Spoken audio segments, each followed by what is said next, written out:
Praise the lord. దేవుని పరిశుద్ధమైన నామమునకు మహిమ కలుగును గాక. మీకందరికీ ప్రభు పేట వందనాలు తెలియపరుస్తున్నాను. ఈ దిన వాగ్దానం సామెతల గ్రంథం 31వ అధ్యాయం 30వ వాక్యం.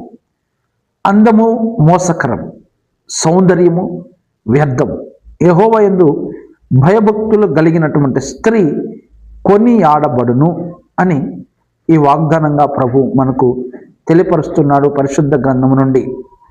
ప్రియమైనటువంటి దేవుని బిడ్డలారా, దేవుని యందు భయభక్తులు గలవారిని మనుషులు గౌరవిస్తారు, మనుషులు ప్రేమిస్తారు, మనుషులు ఆదరిస్తారు. వారే అందమైన వారిగా సమాజంలో కనబడతారు.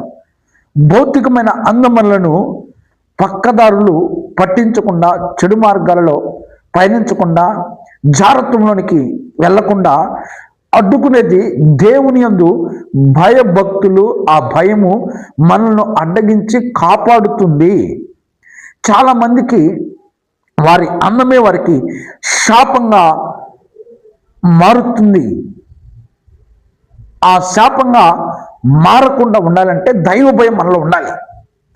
దేవుని భయం, దైవ భయము అనగా పవిత్రమైన జీవితం, పరిశుద్ధమైన జీవితం, దేవునిలో ఆశాభావం, విధేయత కలిగినటువంటి మనస్సాక్షి, మనస్సు, కలంకము లేనటువంటి జీవితం.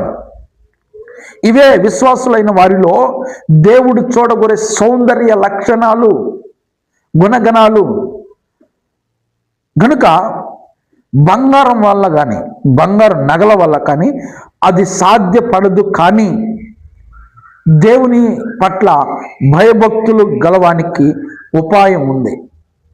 మంచి బట్టల వల్ల కాదు, కానీ వారిలో మనో సౌందర్యం వల్ల అలా చేయగలరు, అలా అలంకరించుకోగలరు, అలా ఇదిగో జీవించగలరు. గనుక మీరు ఇదిగో నేను సౌందర్యవతిని, సౌందర్యవంతుడను, నేను అందగాడిని, అందగత్తను అని గర్వించకండి. దేవుడిచ్చినటువంటి అందాన్ని బట్టి దేవుని మహింపరచండి.